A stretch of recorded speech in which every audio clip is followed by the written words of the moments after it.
반갑습니다. 수고 많았습니다. 아이고, 족보. 그렇죠? 어렵죠? 발음도 어렵고요. 여러분들 족보 보신 적 있어요? 족보? 진짜 족보요? 저 어렸을 때 생각이 나는 게 오늘 설교를 준비해서 생각이 떠올랐는데 저희 할아버지께서 족보를 펼친 적이 있었어요. 그 진짜 이렇게 어떤 양지 같은데 되게 넓은 종인데 그걸 이렇게 꼬깃꼬깃해서 거기 이렇게 계보들이 쫙 있는 거예요. 우리 박씨 가문의 계보들. 그 어렸을 때 제가 그 본 기억이 있습니다. 그게 족보라고 했던 기억이 나는데 제가 그때는 그거를 왜 보는지 이해를 못했어요. 어렸을 때. 그리고 내 조상이 누구건 그게 나랑 무슨 상관이야. 나랑 전혀 내가 알지도 못하고 보지도 못했던 분들이니까 전혀 나한테는 느낌이 없고 관심이 없었어요. 그런데 나이가 들수록 조상, 가문의 중요성을 알 수 있을 것 같은 거예요. 제가. 족보가 왜 중요합니까, 여러분? 왜냐면 내가 어디서 뚝 떨어진 존재가 아니라는 것을 알게 돼요. 어렸을 때는 몰라요. 근데 점점 나이가 들수록 내가 그냥 나 혼자만 존재되는 존재가 아니구나. 이 세상에 그냥 뚝 떨어진 존재가 아니구나. 이런 걸 알게 돼요. 모든 것은 연결되어 있어요. 그리고 그분들이 없었으면 내가 존재하지 않는다는 것. 내가 존재하는 것이 불가능하다는 것을 알게 됩니다. 이게 남의 일이 아니라 하나처럼 느껴져요. 그들과 내가. 결국 족보 안에 내 자신이 들어가 있는 거예요. 그들의 모습이 나의 모습과 별반 다르지 않다는 것을 나이가 먹으면서 알게 된다. 제가 이거 나이 먹으면서 이런 관점들이 새롭게 생겼던 건데, 그래서 오늘은 예수님의 족보에 대해서 살펴보려고 합니다. 예수님의 족보 안에는 어떤 의미가 있고 그 족보를 통해서 우리는 무엇을 알아야 하는지 예수님의 족보라는 제목으로 말씀을 전할게요. 본문 누가복음 3장 23절 한 절 말씀 먼저 우리 다시 한번 읽어보도록 하겠습니다. 본문 누가복음 3장 23절 같이 읽겠습니다. 예수께서 가르치심을 시작하실 때에 30세쯤 되시니라. 사람들이 아는 대로는 요셉의 아들이니 요셉의 위는 헬리요. 이렇게 족보가 시작되죠.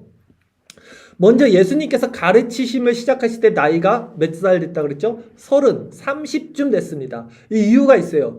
유대인들은요, 이 30이 어른이 되면서 실질적으로 어떤 하나님의 일을 할 수 있는 나이대였어요. 그래서 레위인들 있죠? 우리가 아침에 말씀 묵상 때 배우고 있죠?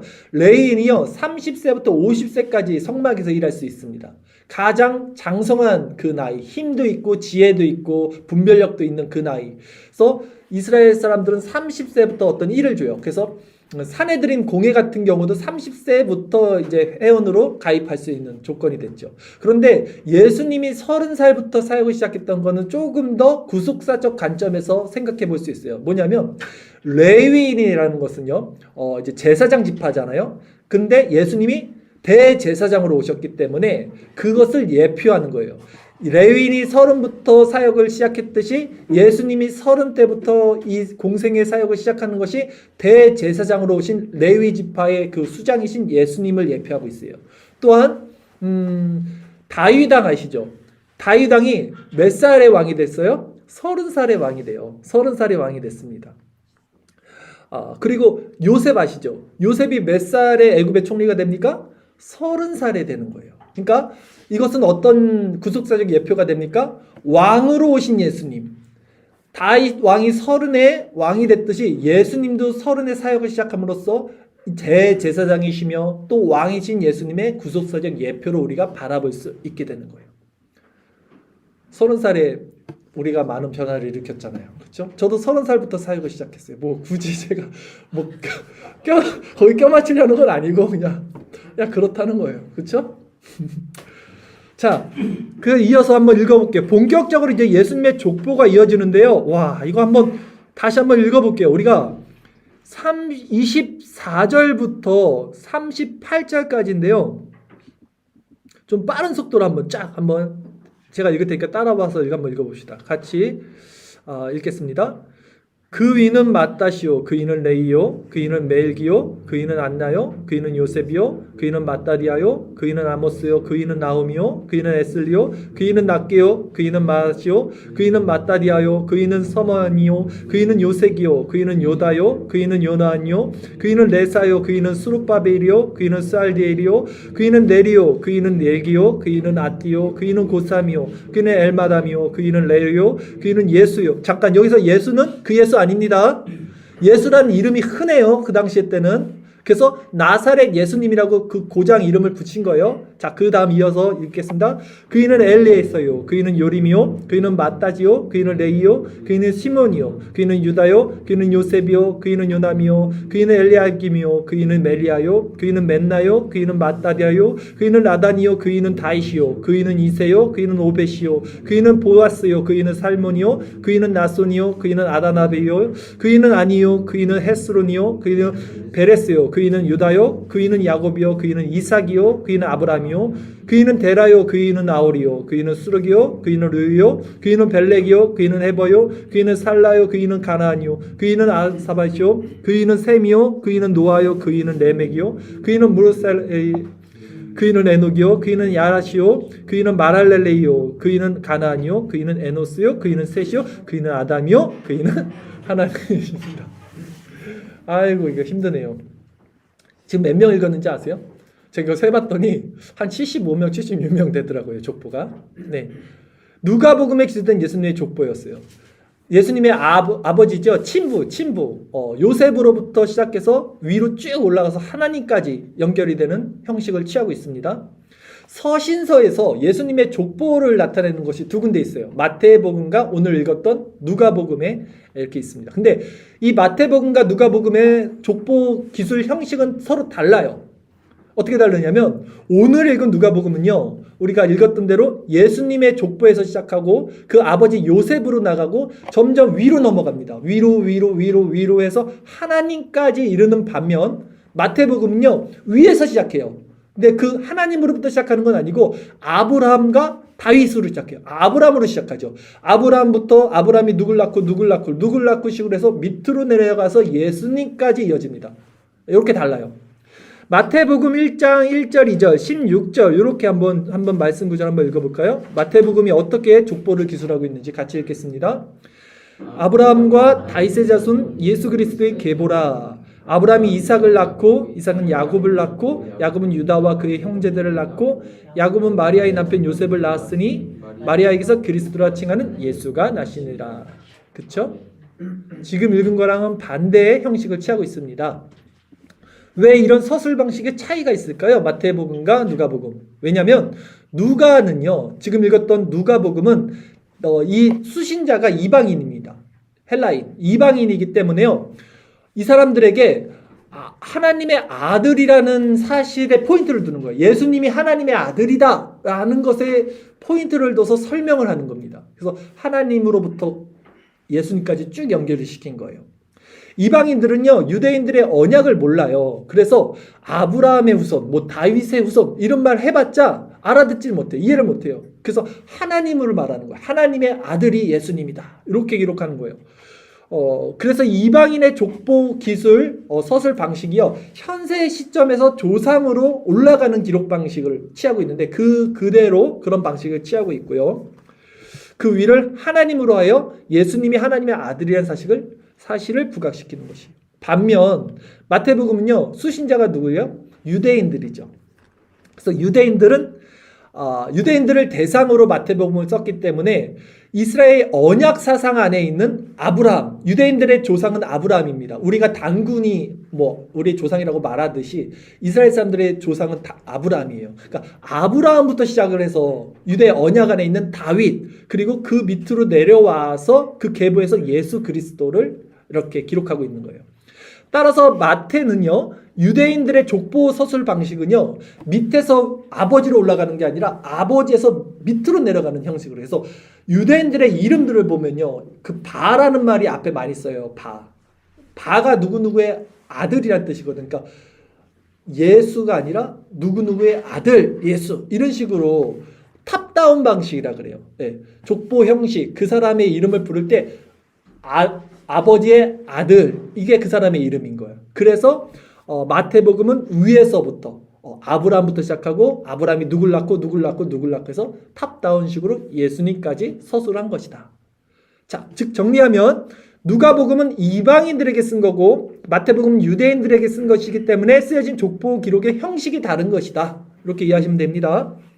그러면 오늘 우리는 누가복음을 살펴보고 있죠. 이방인들에게 쓴 이 누가복음에 나온 예수님의 족보를 통해서 무엇을 배울 수 있을까요? 자, 모든 성경은요, 예수님을 향해 있습니다. 예수님을 가리키고 있어요. 예수님 자신이 그렇게 말을 합니다. 모세의 율법과 선지자와 시편의 글이 나를 가리켜 기록된 것이라고 예수님이 말씀하요. 주일 설교 말씀 구절 한번 볼까요? 누가복음 24장 44절 한 절 말씀 같이 읽겠습니다.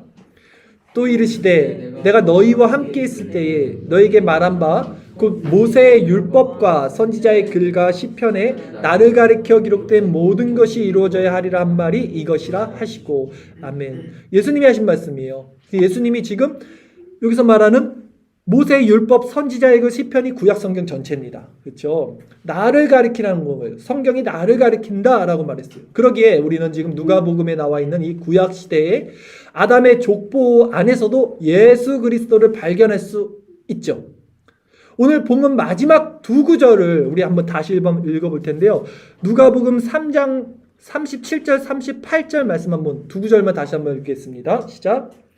그이는 무드셀라요, 그이는 에녹이요, 그이는 야렛이요, 그이는 마랄렐렐이요, 그이는 가나안이요, 그이는 에노스요, 그이는 셋이요, 그이는 아담이요, 그이는 하나님이시라. 이렇게 끝나죠. 자, 여러분도 아실 거예요. 죽지 않고 하늘로 올라간 사람 여기 누구 나오죠? 이름? 에녹. 에녹은 왜 갑자기 누가 다 죽고 살고 이게 족보인데 왜 갑자기 중간에서 죽지 않고 하나님과 동행하다 하늘로 올라가는, 갑자기 왜 뚱딴지 같이 왜 나왔을까? 이 형식이. 자, 이게 제가 아까 모든 성경은 누구를 가리킨다 그랬죠?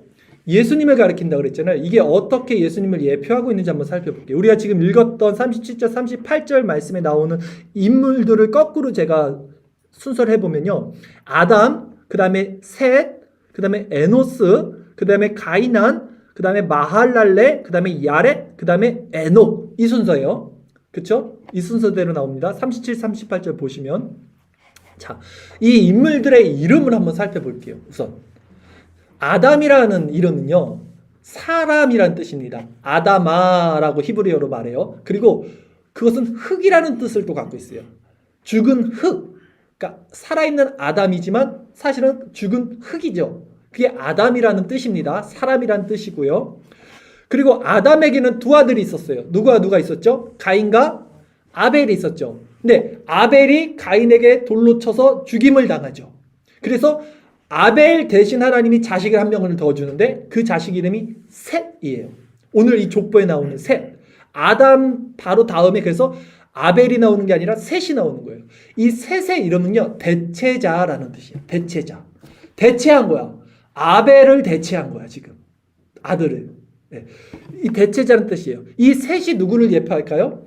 예수님을 예표하는 거예요. 그래서 죽임을 당하고 대체한 자, 예수님. 그리고 이 셋의 아들, 그 셋의 밑에 누가 나오죠? 에노스라는 사람이 나와요. 에노스의 이름은요, 죽을 수밖에 없는 존재라는 뜻을 갖고 있어요. 이 이름의 뜻이 죽을 수밖에 없는 존재. 그리고 이어서 게난이 나와요. 게난의 뜻은 뜻밖의 입은 긍휼이라는 뜻이에요. 이름이. 제가 이거 사전 다 찾아봤어요. 그리고 그 다음에 마할랄렐이라는 사람이 나오죠. 이 사람의 이름은 하나님께 찬양이라는 뜻이에요. 이름이. 그리고 그 다음에 아들이 야렛입니다. 야렛은 높은 곳에서 낮은 곳으로 내려오다라는 뜻이에요. 그 다음 아들이 이름이 에녹이에요. 에녹의 이름의 뜻은 뭐냐면 승천이에요. 승천. 봉헌. 하나님께 올려드리다. 자, 뭔가 느낌이 오지 않아요, 지금? 제가 이름의 뜻을 쭉 에녹까지 살펴보니까 아담 이후에 인간은 다 죽은 흙이 돼버렸어요. 그래서 대체자가 필요합니다, 이제.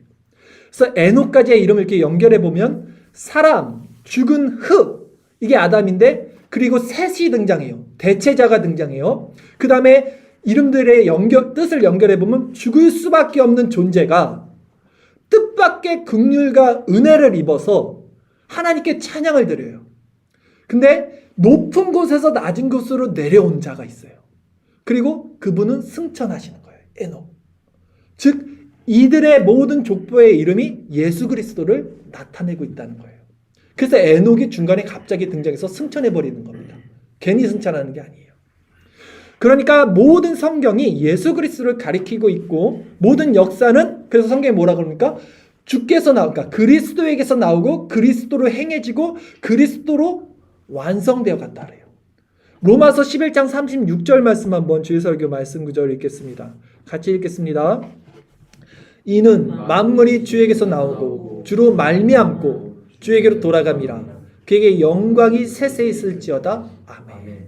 모든 역사는 예수 그리스도 안에서 완성되는 겁니다. 성경이 그것을 증거하고 있습니다. 그런데 아담으로부터 이어진 예수님의 계보를 지금 우리가 살펴봤는데요. 아담 이후의 모든 후손들의 이름들이 여기 기록되지 않았어요. 자세히 보면 가인의 후손의 족보들이 없어요. 아담의 아들은 분명히 첫째 장자가 가인인데 가인의 족보는 여기 기록되지 않습니다. 창세기 5장에 보면요. 족보들이 한 번 더 나열되어 있는 게 있어요. 거기서 보면 창세기 5장에 보면 누가 누구를 낳고 몇 살까지 살다 죽었다. 누가 누구를 낳고 몇 살까지 살다 죽었다가 쭉 연결이 되어 있는데 누가복음 지금 우리가 읽었던 이 족보에 나오는 인물들이요. 창세기 5장에 나와 있는 인물들과 정확히 매치됩니다. 예, 정확히 매치돼요. 그런데 거기 창세기 5장에서도 가인의 족보는 나와 있지 않아요. 가인의 족보. 즉 성경에는요. 모든 인간의 족보가 기록되어 있지 않다는 거예요. 오직 아담에서 셋의 계보를 이어지는 인물들의 족보만이 기록되어 있어요. 왜 그래요? 셋이 예수 그리스도를 예표하고 있기 때문에 대체자니까. 자, 그러니까 우리는 이것을 통해서 무엇을 할 수 있냐면 우리는 모두 아담의 자손이죠. 아담은 뭡니까? 죽은 자예요. 흙, 죽은 흙. 근데 이 말은 죽은 흙이라는 것은 모두 저주 아래에 있는 자들이에요. 이제 아담 아래에 있는 저주 아래에 있는 자들이에요. 그래서 우리는 죽은 흙과 같은 존재인데 근데 이 저주의 족보 아래서 하나님은 셋을 통해서 대체자, 셋을 통해서 그리스도의 계보를 이어가시고 있어요. 그리고 이제 우리는 셋의 족보를 타고 온 그리스도 안에서 다시 살아나게 된 자들이 우리라는 거예요. 즉 우리는 아담의 족보 안에서 태어났지만 멸망의 자식, 사탄의 자식으로 우리는 다 태어났지만 그래서 성경에 기록될 수 없는 이름들이에요. 우리는 가인의 후손들이고 아담의 후손들이고 그러나 두 번째 아담이신 예수님 안에서 그 예수님의 족보 안으로 접붙임당한다 그러죠. 양자된다 그래요. 그래서 생명책에 다시 우리의 이름이 기록된 자들이에요. 그 생명책이 족보잖아요. 거기에 기록된 자들이라는 거예요. 이것이 얼마나 어마어마하고 놀라운 복음인지 몰라요. 이것이요. 성경에 많은 비유들이 나오는데 10,000달란트 빚진 자가 탕감받는 이야기가 나오죠. 여러분들 10,000달란트 하면 감이 안 오는데요. 이게 천문학적인 숫자예요. 1달란트도 엄청 큰 돈인데 10,000달란트는 셀 수 없어요. 그거를 그냥 탕감받은 거예요. 은혜로. 그 얘기가 바로 평생 갚아도 갚을 수 없는 천문학적인 채무가 있는데 아무 공로 없이 탕감받게 된 것의 이야기와 같은 거예요. 우리가 지금 예수님 안에 있는 족보로 들어갔다는 것이. 내 힘으로 벗어날 수 없는 신분적인 운명이 있어요. 우리에게는 다 태어났을 때부터. 즉 멸망의 마귀 자식으로 태어났습니다. 그런데 아무 공로 없이 은혜로 말미암아 신분이 바뀐 거예요. 족보가 바뀐 거예요. 그래서 이제 죄와 사망의 권세에서 생명의 성령의 법으로 해방된 자들이 되는 거예요. 그런데 이 이야기가요. 어떤 이들에게는 아무 감동이 없어요. 아무 감동이 없어요. 그러나 자신의 죄된 본질을 아는 자들은요. 이 소식이 엄청난 복음으로 들려와요. 정말 엄청난 복음으로 들려옵니다. 왜? 내가 영원히 죽을 수밖에 없는 죄인이라는 자각이 있어요. 이 사람들은. 근데 이제 예수님의 족보 안에서 내가 접붙임 당했어? 내가 영원한 생명을 받았어? 이 사실을 실제적으로 알게 되기 때문이에요. 세상의 모든 것은요. 하나님의 작정과 예정과 섭리 안에서 진행됩니다. 우리 배웠죠? 지난 시간. 그것을 하나님의 경륜이라 그래요. 하나님이 이끌어 가시는 모든 과정을 경륜이라 그러잖아요. 하나님께서는요, 이미 아담이 타락했을 때 아담에게 가죽 옷을 입혀 줌으로써 두 번째 아담으로 오실 예수님을 세상에 계시하셨어요. 이미 하나님은 아담 아래 새로운 족보를 만들어 가실 준비를 하고 계셨어요. 그리고 하나님의 주권 안에서 셋과 같이 구별된 자들을 통해서 그 생명의 족보를 계속해서 계승해 나가십니다. 그리고 하나님의 때에 결국 언약의 완성이신 예수 그리스도를 이 땅에 보내주신 거예요. 제가 분명히 말씀드리는데 이 그리스도가, 이 예수님이 이 인간의 족보 안으로 들어오지 않으셨다면 우리에게는 어떠한 소망도 없습니다. 무엇이 소망이겠어요? 그저 좋은 집, 좋은 차 이런 것이 진정한 소망이 되겠습니까? 그 유한한 것, 그 한시적인 것이 어떻게 소망이겠어요? 그것들은 우리 마음에 진정한 안식을 줄 수 없어요. 진정 그리스도 안에서 이 계보로 이어지는 생명을 우리가 받지 못한다면 인간에게는 어떠한 소망도 없습니다. 그러기에 예수님이 이 족보 안에 들어왔다는 것이 너무나 놀라운 사실인 거예요. 그리고 내가 그와 연합된 생명책에 기록된 그 계보 안에 있는 자라는 것을 알게 되면 이것이 만달란트 빚진 자가 탕감받은 것과 견줄 수 있다는 거예요. 그러기에 예수님이 인간의 몸을 입고 이 땅에 오셔서 저주의 족보에서 생명의 족보로 죄인들을 연합시킨 이 사건이야말로 우주 역사 최고의 기적이며 복음이라는 사실입니다. 요즘 날씨가 너무 좋죠? 오늘 우리도 밖에 나가서 꽃 구경을 갈 겁니다. 근데 여러분, 뭐 드라마 대사처럼 아무리 예쁜 꽃도 열을 넘기지 못해요. 예, 하무시비로 그 대사 있잖아요. 사람들이요, 가만 보세요. 왜 이렇게 보이는 것에 소망을 두고 살까요? 아, 꽃 너무 예쁘다. 꽃 구경 가자. 아, 저 아름다운 집에서 살고 싶다. 저 좋은 차, 저 맛있는 거, 저 좋은 데 가서 구경하고 싶다. 사람들 다 이렇게 살죠? 그것에 아주 목을 매고 살죠. 왜 그렇게 살까요, 사람들이? 모든 인간은요, 본성적으로 그것이 영원하지 않다는 것을 알아요. 즉 자신이 멸망받을 자, 자신이 죽어야 될 자라는 것을 알기 때문에, 그러기 때문에 살아있는 동안 더욱더 한시적인 것에 목숨을 걸고 악착같이 더 좋고 더 예쁜 것을 누리고 살고 싶어하는 거예요. 여러분, 이걸 분명히 아셔야 돼요. 인간의 욕망, 욕심은 굉장히 단순합니다.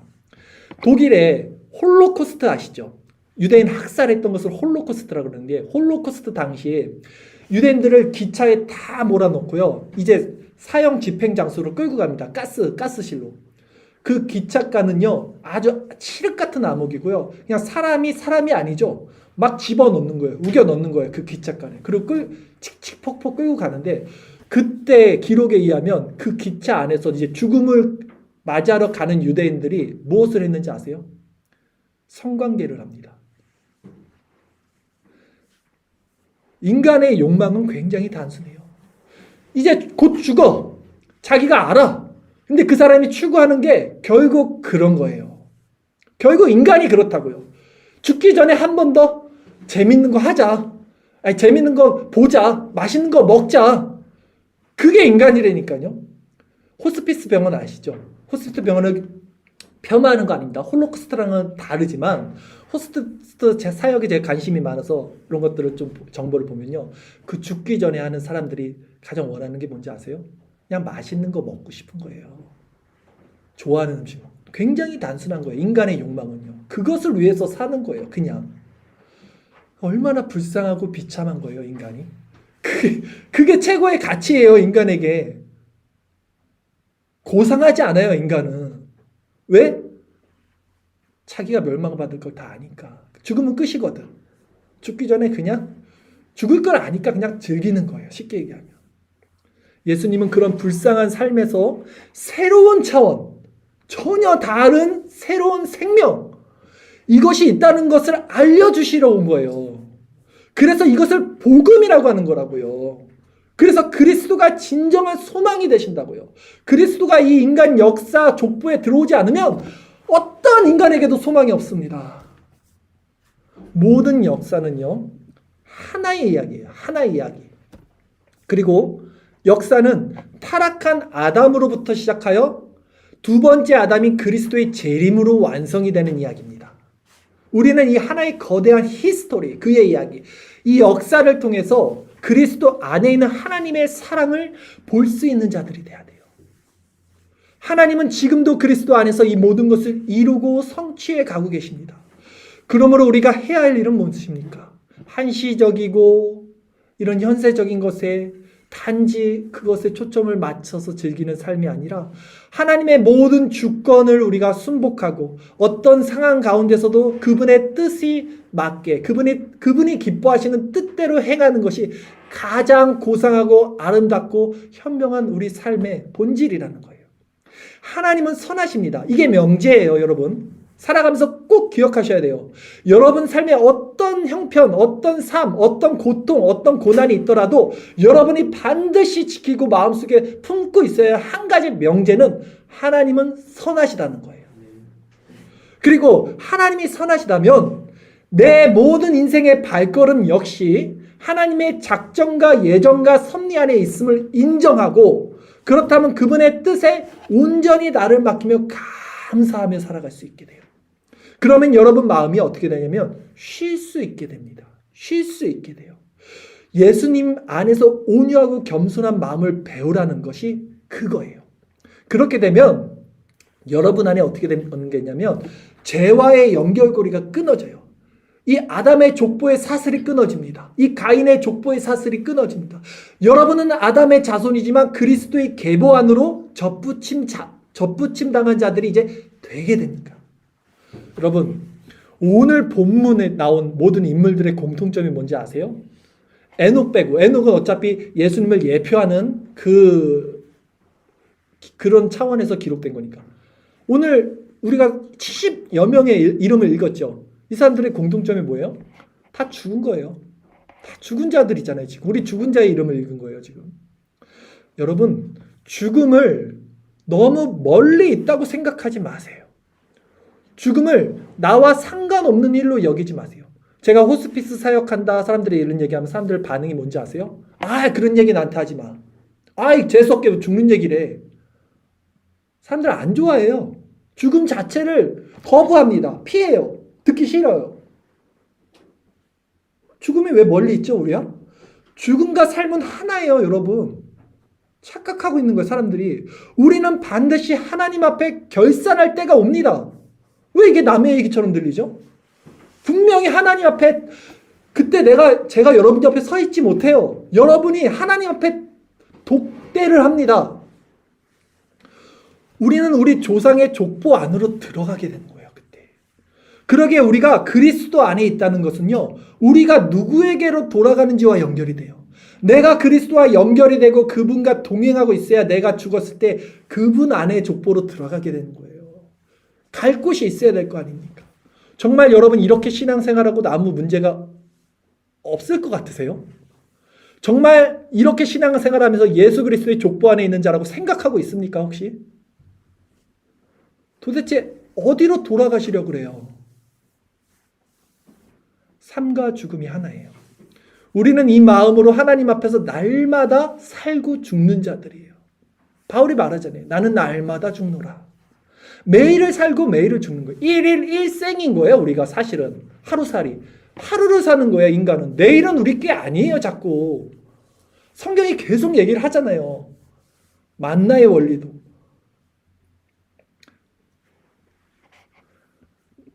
오늘 본문에 나온 셋의 후손은요, 모두 죽었습니다. 그러나 그리스도 안에서 그들은 살아있는 자들이죠. 셋의 후손들은 지금도 살아있어요.